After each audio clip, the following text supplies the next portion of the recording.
Hello everyone, welcome to my channel. So in previous video lectures we studied the definition of compact set in R. तो compact के लिए अगर हम R की बात करें तो सिर्फ closed or bounded are sufficient. So अब हम इस आज के वीडियो लेक्चर में compactness की एक बहुत ही important property पढ़ने जा रहे हैं जो कि एक necessary and sufficient condition है in order to be a set to be compact in R. In fact this result also good in a general topological space, लेकिन अभी हम सिर्फ R की ही बात कर रहे हैं. So what does this result say? It says a set is said to be compact if and only if every infinite subset of it has a limit point in it.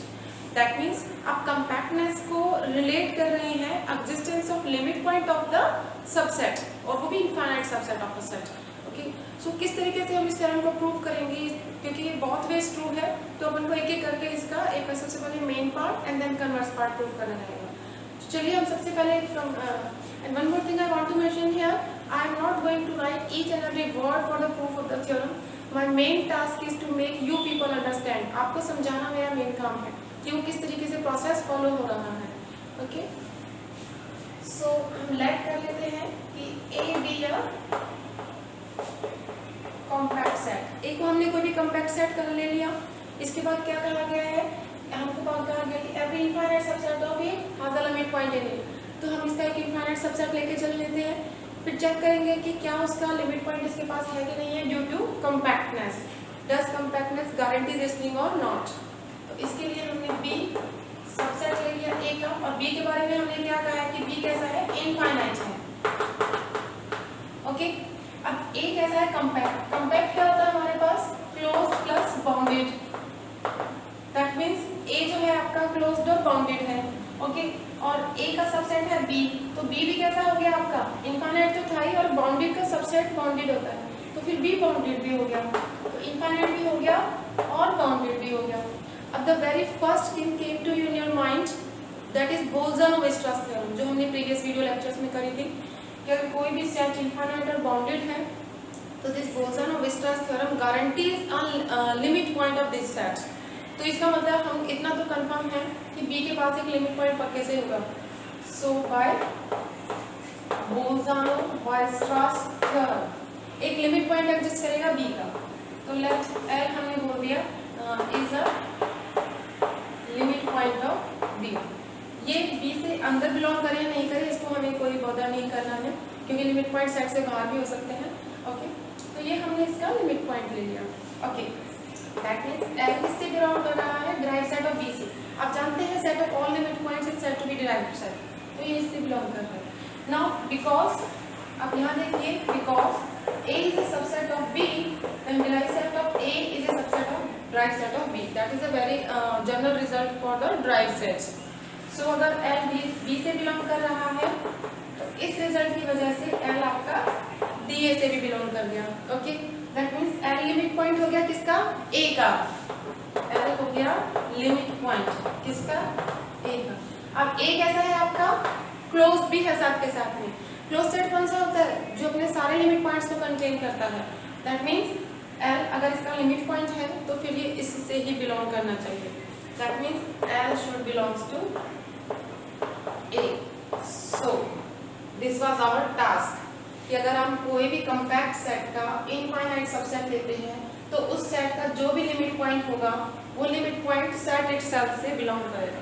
तो हमने step by step follow करते हुए theorem का first part जो main part है वो हमने prove कर लिया है. तो आप हमेशा ये ध्यान दीजिए कि अगर आपको कोई थ्योरम क्लेम करनी है, प्रूव करनी है तो it is no need to learn that theorem. आपको थ्योरम लर्न नहीं करनी है. मेन थिंग होती है आपको डेफिनेशंस कितने अच्छे से क्लियर हैं. जो आपको चीज़ लर्न करनी चाहिए that should be definitions. Definitions एकदम प्रिसाइज होनी चाहिए और अगर आपको डेफिनेशन क्लियर है तो थ्योरम प्रूव करने में आपको ज़्यादा दिक्कत नहीं आएंगी. Okay, now coming towards the converse part of this theorem. Now coming towards converse part में हम क्या लेके चलेंगे, हम जो गिवन हाइपोथेसिस है that every infinite subset of A has at least one limit point in A, ये हम लेके चलेंगे. लेट हाइपोथेसिस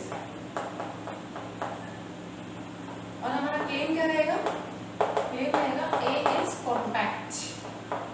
A को हमें कॉम्पैक्ट करवाना है claim, that means closed end bounded claim करवाना है. तो हम एक एक करके दोनों क्लेम करवा लेते हैं. तो सबसे पहले हम एक क्लोजनेस पे काम कर रहे हैं. तो हम लेट कर लेते हैं कि let A is not closed, let A is not closed, closed नहीं है, that means it is not containing all of its limit point, कि कम से कम एक लिमिट पॉइंट ऐसा होगा जो लिमिट पॉइंट तो है इसका लेकिन इससे बिलोंग नहीं कर रहा। तो हम लेट कर लेते हैं कि let A belongs to derived set of A but A doesn't belongs to A, इसका लिमिट पॉइंट है लेकिन इसके पास नहीं है। ओके, लिमिट पॉइंट है तो कम से कम हम इतना तो श्योर है कि इस सेट के इनफाइनाइटली मैनी पॉइंट्स ए की नेबरहुड में आएंगे by the definition of limit point. तो हम ए का एक छोटा सा नेबरहुड कंसीडर कर लेते हैं। एक्चुअली आप हमेशा एप्सिलॉन नेबरहुड लेते हैं, एप्सिलॉन की वैल्यू बहुत ही स्मॉल एस स्मॉल एस भी प्लीज हम ले सकते हैं। तो यहाँ पे हमने 1/n ले लिया हुआ है, 1/n भी you know that it tends to 0 as n tends to infinity. So ये ए का नेबरहुड हो गया, 1/n नेबरहुड है इनका, और इससे an बिलोंग करेगा फॉर इनफाइनाइट n के लिए, और जहाँ पे वेयर an किसके मेंबर है, a। ये हमने जस्ट डेफिनेशन लगाई है लिमिट पॉइंट की और कुछ नहीं किया है। सो इसका मतलब आप इतना भी श्योर है कि an जो है वो a के इक्वल नहीं होगा। क्यों? क्योंकि an सारे a के पास है और a जो है हम a से नहीं ले रहे हैं, तो दैट मींस कोई भी an a के इक्वल नहीं होगा। ओके, तो हम क्या करते हैं, हम एक सबसेट बना देते हैं, ये सारे ans हमने कलेक्ट कर लिए such that an belongs to a वाले, और एज अबव, और यू में से an एज अबव। ये जो सारे ans हैं जो इस कंडीशन को सेटिस्फाई कर रहे हैं वो हमने सब लिए और एक b सेट में रख लिए। तो b कैसा हो गया, कैसे कितने ans थे, such type of infinite ans थे, तो b कैसा सेट हो गया, आप इतना श्योर होगा कि b एक इनफाइनाइट सेट। ओके, तो इनफाइनाइट सबसेट है किसका, a का, क्योंकि इसके अंदर मेंबर a के ही आ रहे हैं निकल के। ओके, तो हाइपोथेसिस क्या थी, every infinite subset of a has the limit point in a। Okay, तो आप ये भी चेक कर सकते हैं कि b का लिमिट पॉइंट कौन होगा, भाई an सारे यहाँ से उठाए हैं आपने, ये सब a के नेबरहुड में आ रहे हैं, a लिमिट पॉइंट था a के लिए, इसका मतलब इस वाले सेट का लिमिट पॉइंट भी a ही होगा। दैट इज a किससे बिलोंग कर रहा है, आपका डिराइव्ड सेट ऑफ b से बिलोंग कर रहा है। ओके, तो डिराइव्ड सेट ऑफ b से बिलोंग करने का मतलब कि ये इसका एक लिमिट पॉइंट है। ओके, लेकिन हाइपोथेसिस क्या कहती है आपकी, अच्छा one more thing I want to mention, this a is the only limit point of b। अगर आप कोई और लिमिट पॉइंट चेक करने की कोशिश करेंगे तो उसके पास इस b सेट के सिर्फ फाइनाइटली मैनी टर्म्स आएंगी, फाइनाइटली मैनी टर्म्स नहीं आएंगी। So this set has only one limit point namely a। Okay, now जो हाइपोथेसिस थी वो कहती है कि every infinite subset of a has a limit point in a। ये एक इनफाइनाइट सबसेट है a का जिसके पास सिर्फ एक ही लिमिट पॉइंट है, तो by given condition it must belong to a। That means by hypothesis a should belongs to a। तो आप देखिए यहाँ से और यहाँ से आपके पास क्या आ गई, कॉन्ट्रडिक्शन आ गई। ओके, इसका मतलब जो हम इनिशियली लेके चले हैं कि a क्लोज नहीं है, this should not be true, और a को क्लोज ही होना पड़ेगा। तो ये तो हमारी फर्स्ट टाइम हो गई, इसका मतलब a कैसा हो गया, क्लोज्ड हो गया। Now coming towards next thing में आपको क्लेम करवाना है कि a बाउंडेड भी होना चाहिए। तो इसको भी अपन ऐसे सॉल्व करते हैं, a is not bounded, bounded नहीं है। तो बाउंडेड कौन से सेट होते हैं, जो बाउंडेड अबव भी होते हैं और बाउंडेड बिलो भी होते हैं। और अगर आप कह रहे हो बाउंडेड नहीं है तो इसका मतलब किसी एक साइड से वो कंडीशन सेटिस्फाई नहीं कर रहा होगा। तो विदाउट लॉस ऑफ जनरलिटी हम लेट कर लेते हैं कि a अनबाउंडेड अबव है। आप कुछ भी ले सकते हो, नीचे साइड से भी ले सकते हो, लेकिन आप कोई एक साइड तो आपको फिक्स करनी ही पड़ेगी। तो हम सिर्फ एक साइड से ले रहे हैं, let a is unbounded above.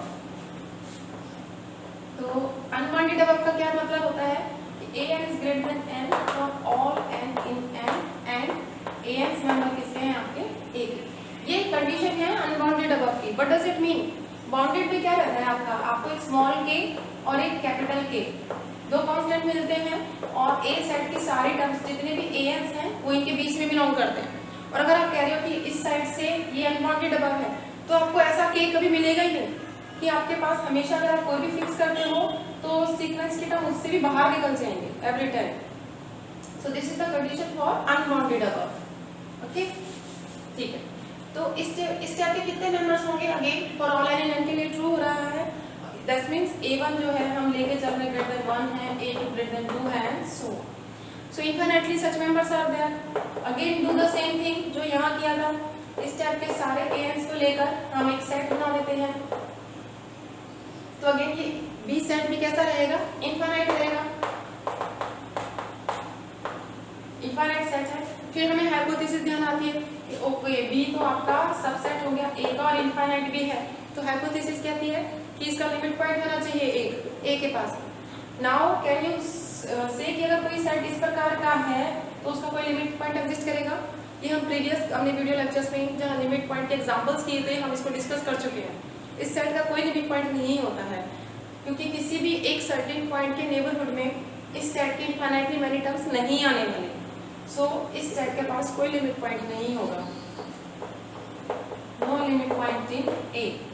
So this is again a contradiction to given hypothesis. Hypothesis ने कहा था कि every infinite subset must have a limit point. So ये कब आई कॉन्ट्राडिक्शन, तो हमने कहा नॉट बाउंडेड, दैट मींस ये भी नहीं होना चाहिए, इसका मतलब A has to be bounded. तो आपके पास ए क्लोज भी हो गया, बाउंडेड भी हो गया, तो ए आपका कॉम्पैक्ट हो गया। दैट मींस हमने दोनों साइड से थ्योरम नेसेसरी और सफिशिएंट कंडीशंस प्रूव कर ली है। तो अब देखिए ये जो थ्योरम्स होती है इसको प्रूव करते टाइम आपने पूरी थ्योरम में देख लिया, हमने कुछ भी रटी हुई चीजें नहीं इसमें यूज की हैं, हम जस्ट चलते रहे डेफिनेशंस के हिसाब से। लाइक आपको लिमिट पॉइंट करना था तो आपको लिमिट पॉइंट की डेफिनेशन पता होनी चाहिए।